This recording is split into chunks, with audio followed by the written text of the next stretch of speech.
तो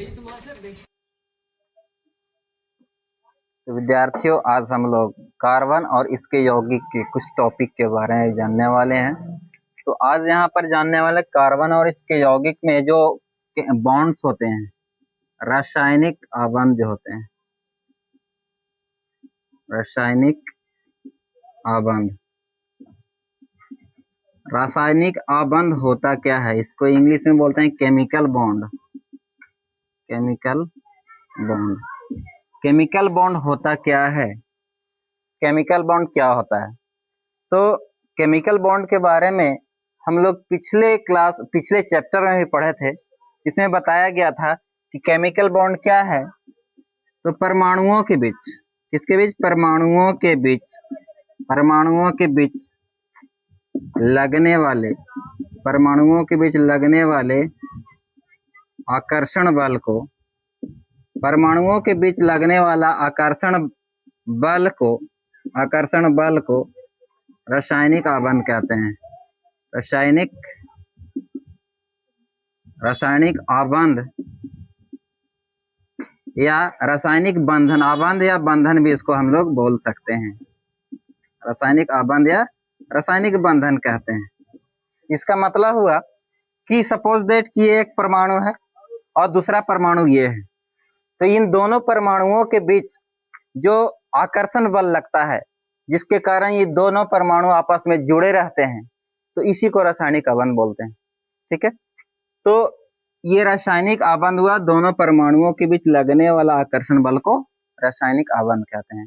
और रासायनिक आबंध के टाइप हम लोग देखते हैं, टाइप्स ऑफ केमिकल बॉन्ड। रासायनिक आबंध के प्रकार, रासायनिक आबंध के प्रकार। तो रासायनिक आबंध के प्रकार में हम लोगों ने देखा था, पहला जो था वो आयनिक आबंध था। आयनिक आबंध, आयनिक आबंध या वैद्युत संयोजक आबंध इसी को बोलते हैं। वैद्युत संयोजक आबंध, वैद्युत संयोजक आबंध। ये क्या होता है? ये आयनिक या विद्युत संयोजक आबंध क्या होता है? तो इसमें आयंस होते हैं, आयंस भाग लेते हैं। आयंस कैसे बनते हैं? तो आयंस बनते हैं इलेक्ट्रॉन्स जब आदान प्रदान होते हैं, या तो इलेक्ट्रॉन त्याग कर देगा, इलेक्ट्रॉन का या तो त्याग होगा या फिर ग्रहण होगा। इलेक्ट्रॉन का त्याग और ग्रहण के फलस्वरूप जो आबंध बनता है, मीन्स कि जो इलेक्ट्रॉन के या तो त्याग होगा या ग्रहण होगा, और इससे जो बॉन्ड बनेगा, जो बंधन बनेगा, इसी को क्या बोलते हैं? आयनिक आबंध बोलते हैं या वैद्युत संयोजक आबंध बोलते हैं। दूसरा प्रकार जो होता है, ये होता है सहसंयोजक आबंध। सहसंयोजक आबंध। दूसरा क्या होता है? सहसंयोजक आबंध बोलते हैं, कोवैलेंट बॉन्ड बोलते हैं। इसमें क्या होता है कि इलेक्ट्रॉन्स का वैद्युत सहसंयोजक आबंध में इलेक्ट्रॉन्स का शेयरिंग होता है, इलेक्ट्रॉन्स का साझेदारी होता है। तो इलेक्ट्रॉन्स का साझेदारी के फलस्वरूप, इलेक्ट्रॉन्स के साझेदारी के फलस्वरूप, शेयरिंग के फलस्वरूप जो बंधन बनता है, उसी को क्या बोलते हैं? सहसंयोजक आबंध बोलते हैं। तो ये दो तरह के केमिकल्स बॉन्ड के बारे में देखे।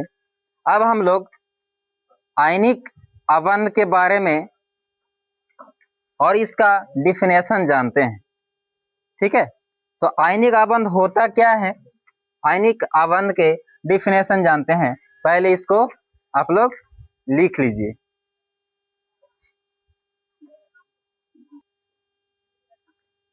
आयनिक आबंध के बारे में जानते हैं कि आयनिक आबंध होता क्या है। इसका डिफिनेशन मैं लिखता हूं, वैसा आबंध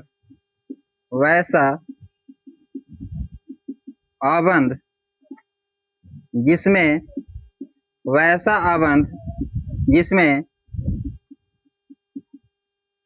इलेक्ट्रॉन्स का आदान प्रदान होता है। आदान प्रदान होता है। जिस आबंध में इलेक्ट्रॉन का आदान प्रदान होता है उसे क्या कहेंगे? उसे आयनिक आबंध कहते हैं। उसे आयनिक आबंध या वैद्युत संयोजक आबंध बोलते हैं, या वैद्युत संयोजन या वैद्युत संयोजक आबंध कहते हैं। आबंध कहते हैं। इलेक्ट्रॉन्स का आदान प्रदान होता है। इलेक्ट्रॉन्स का आदान प्रदान कहने का मतलब है इलेक्ट्रॉन्स का त्याग या फिर ग्रहण। इलेक्ट्रॉन्स का त्याग या ग्रहण के फलस्वरूप जो आबंध बनता है उसी को बोलते हैं हम लोग आयनिक आबंध। ठीक है। अब उसके बाद सेकेंड जो है, दूसरा जो है सहसंयोजक आबंध। सहसंयोजक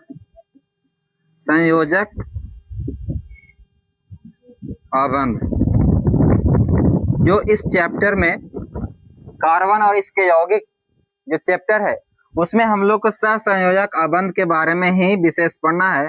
कोवैलेंट बॉन्ड के बारे में हम लोग जानेंगे कि कोवैलेंट बॉन्ड होता क्या है, सहसंयोजक आबंध होता क्या है। तो सहसंयोजक आबंध के बारे में हम लोग देखें तो ये क्या होता है, इसको हम लोग जानते हैं। तो इसमें इलेक्ट्रॉन्स का यानी लिख सकते हैं वैसा आबंध जिसमें इलेक्ट्रॉनों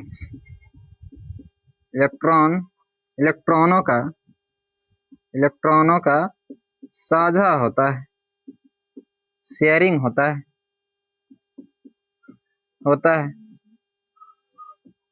तो उसे क्या बोलते हैं?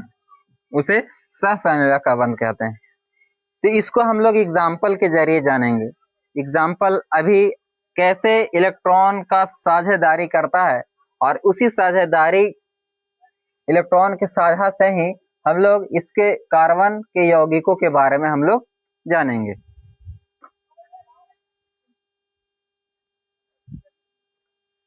तो सहसंयोजक का जो एग्जाम्पल होगा इसमें क्या होता है? इलेक्ट्रॉनों का साझेदारी होता है।